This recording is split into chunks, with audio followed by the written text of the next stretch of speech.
السلام علیکم۔ الحمدللہ رب العالمین والعاقبۃ للمتقین والصلاۃ والسلام علی رسولہ محمد وآلہ وصحبہ اجمعین۔ ناظرین، ایک مجلس میں ذکر ہے کہ احتیاط اور اس کے اثر کا ذکر، کھانے کی احتیاط اور اس کے اثر کا ذکر۔ اور اس مجلس میں حضرت خواجہ نظام الدین اولیاء رحمۃ اللہ علیہ ارشاد فرماتے ہیں کہ ایک جوان حضرت ابراہیم ادھم بلخی رحمۃ اللہ علیہ کا مرید ہوا، اور یہ جوان اس قدر عبادت گزار تھا کہ حضرت ابراہیم ادھم کو اس کی عبادت و طاعت بہت پسند آئی، اور انہوں نے اپنے حضرت ابراہیم ادھم بلخی رحمۃ اللہ علیہ نے اپنے نفس کو ملامت کی یہ نوورید جوان۔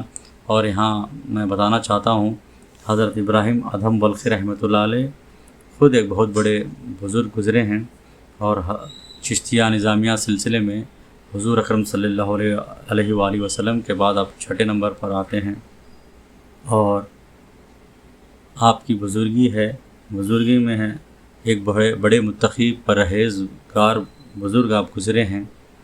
اور آپ جیسے بزرگ اس نوجوان کی عبادت و طاعت کو دیکھ کر فرما رہے ہیں کہ اپنے نفس کو ملامت کی کہ یہ نوورید جوان تو اس قدر طاعت کرتا ہے اور تم اتنی نہیں کرتے۔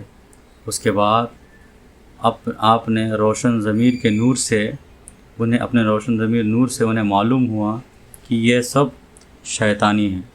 وہ جوان ناجائز کمائی کھاتا ہے اور شیطان نے اسے اس طاعت میں لگا رکھا ہے۔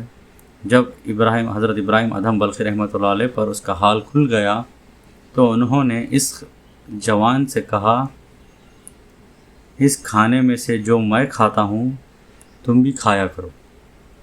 جوان نے ایسا ہی کیا۔ جو درویشانہ کھانا حضرت ابراہیم ادھم بلخی رحمۃ اللہ علیہ کھایا کرتے تھے وہ لکڑیاں بیچ کر حاصل کیا جاتا تھا۔ وہ جوان بھی اسی میں سے کھانے لگا، اور بے بنیاد طاعت کا غلبہ جو اس پر تھا وہ دھیرے دھیرے وہ چلا گیا، وہ جاتا رہا، اور تھوڑی سی عبادت رہ گئی۔ چنانچہ فرض نمازیں بھی ہلے سے پڑھنے لگا، اور یہاں تک کہ اس جوان کا کام بن گیا اور اس کو اس اخلاص حاصل ہو گیا۔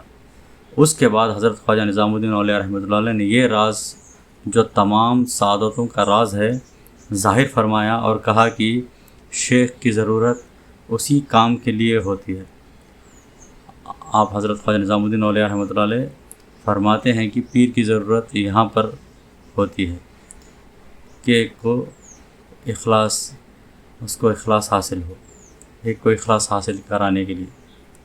لیکن اس کے بعد یہ نقطہ بیان فرمایا کہ طاعت چاہے تھوڑی ہو لیکن اخلاص زیادہ ہونا چاہیے۔ اور ہمیں حدیثوں میں بھی یہ ملتا ہے کہ لوگوں کی نظر اعمال پر ہوتی ہے اور اللہ تعالیٰ کی نظر بندوں کی نیت پر ہوتی ہے۔ اور حضرت خواجہ نظام الدین اولیاء رحمۃ اللہ علیہ ایک جگہ آپ نے یہ بھی ارشاد فرمایا ہے، اور یہ حدیثوں میں بھی ہے کہ عبادت چاہے تھوڑی کرو یا زیادہ، مگر اللہ کے نزدیک تھوڑی سی عبادت بھی اگر اس میں استقامت ہو تو پسندیدہ ہوتی ہے۔ پھر یہاں سے مجاہدے کا پھل، یعنی مجاہدے سے جو پھل ملتا ہے اس کا ذکر نکل آیا ہے۔ یہاں پہ حضرت خواجہ نظام الدین اولیاء رحمۃ اللہ علیہ نے ارشاد فرمایا کہ ایک بزرگ تھے شاہ شجاع کرمانی رحمۃ اللہ علیہ، 40 برس رات کو وہ نہیں سوئے۔ 40 سال کے بعد ایک رات کو سوئے تو حضرت عزت اللہ تعالیٰ کو خواب میں دیکھا۔ اس تاریخ کے بعد جہاں جاتے بستر ساتھ لیے پھرتے تھے کہ سو جائیں، اور اس خواب میں جو دولت انہیں حاصل ہوئی تھی وہ پھر سے دیکھیں۔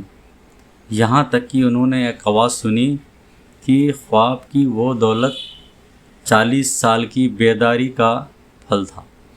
اور اللہ تعالیٰ سے دعا ہے کہ ہمیں ہمارے بزرگان دین کے نقش قدم پر چلنے کی توفیق عطا فرمائے، ظاہر سے اور باطن سے، اور ہمیں صحت اور تندرستی عطا فرمائے۔ وآخر دعوانا ان الحمد للہ رب العالمین۔